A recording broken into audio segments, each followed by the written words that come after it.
Of course, there are a lot more other rules in the system. This is just one of the very simple cases. For example, if we look across here, 7 is reverse, and it's locked. 9 is normal, it's also locked. Now the reason why those two are locked, if we move up here a bit, 7 and 9 are both switches in this block. Well, now the Santa Fe train's still sitting there. I haven't moved him.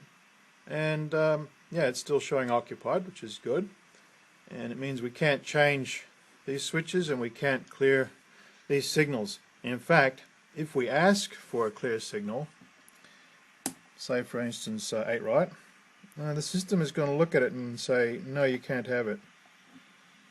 So control, indication, and come back straight away with the red light saying, I'm sorry, I can't give you that because it would not be safe to do so. There's a train there already.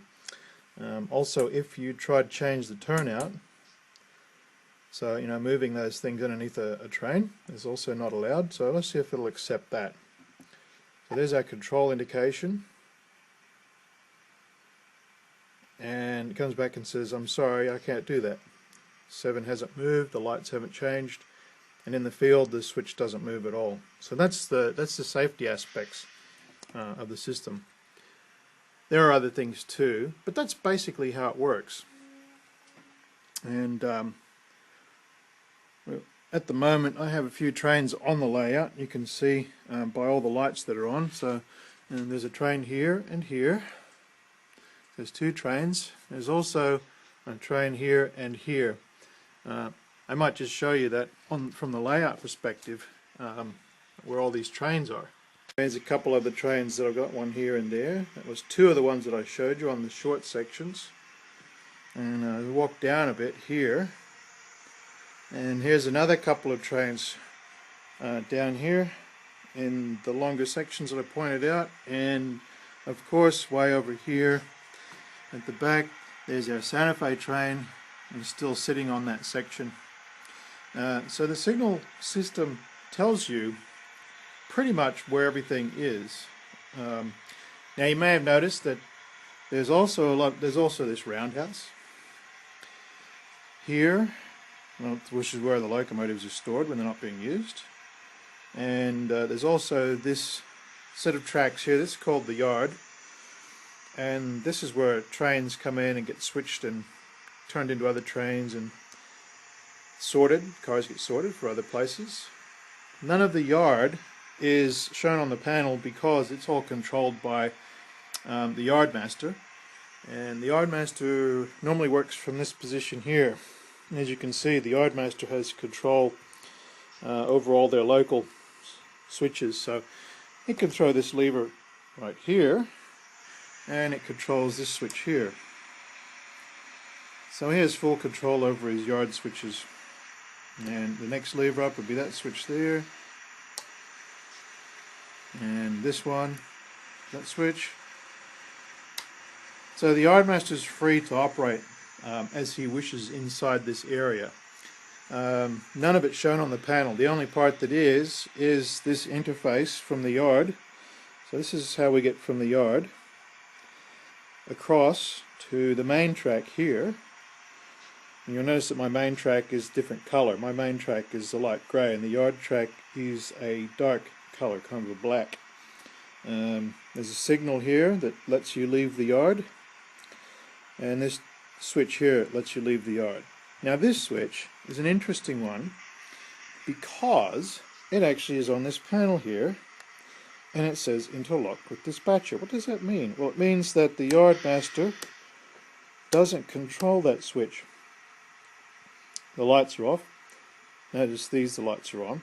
He doesn't control this switch until the dispatcher unlocks the switch. So the yardmaster and the dispatcher have to agree that they want to send a train out, or that they want to send a train in.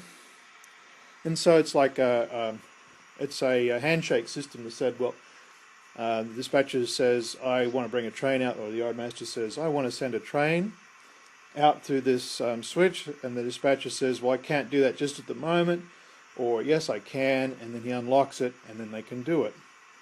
Likewise, if a dispatcher wants to send a train into the yard, he can actually set that switch, but the train won't get the signal until the yardmaster actually opens this switch here. So it's all interlocked, and it's a handshake system. But yeah, once you're inside the yard, then it's under the yardmaster's control. So we've got a very definite setup there between the yardmaster and the dispatcher. Another place it's uncontrolled is once you get past this signal here, and this signal is 8 left, and this area from that signal all the way back, all of this area, this is all yard area. Again, the crews have to coordinate their movements between themselves. Now most of the time there's usually only one crew working over here, so it's not a problem. But if it does happen that 2 crews get over here, then they have to actually coordinate what they're doing. And that's going to happen soon, because as you can see here, I'm working on adding some new track in here. And I haven't finished yet, it's just planning at this stage. And also some new track down in here that hasn't been laid yet, which is also planning at this stage. When that's done, there will be more industries to switch. Like, for example, this little guy here at the little manufacturing place. It's a building that I made about 3 or 4 years ago, which I really enjoyed. It's called a Craftsman kit, and it's a lot of fine detail in it. And it's been sitting here for a while, not actually connected to the railroad, so I figured it was time to put it on the job, as it were. And down here, there's probably going to be a cement plant and a scrap yard. And so yeah, if there are 2 crews working in this area, then they're going to have to coordinate. As you can see, I'm in process of laying the gravel on this track, the ballast. And this one here, this is still loose, it hasn't been glued yet. This one at the front, this has been glued. I set it down with a 50-50 mix of water and white glue, which is just ordinary Elmer's. Nothing special. And I use an eyedropper to put it on. And you see there, it's all solid. When it dries, it's quite good. This stuff here, this is still like, you know, if you blow on it, it'll fly away because it's very small. But that's where we're at the moment. So yeah, that's the 2 areas. Another area is right down the end there where we also have an uncontrolled section, and there's 2 of them. This is front part. The front part here, and the switches here, they're actually done manually, so the crews have to work the switches themselves, and they have to deliver cars and pick up cars from these different industries. The flour mills, way up here is the cold storage with the refrigerator cars, and then the back part of the layout, the back part here is another storage yard. We have trains in here that come out, do some work on the railroad, and then they go back again. So that's that. Also, another thing I've got is this little gate, and the gate is controlled from the panel, and it swings open, and that's probably a nice thing to have a look at. What I might do is back this train up and show you how it works.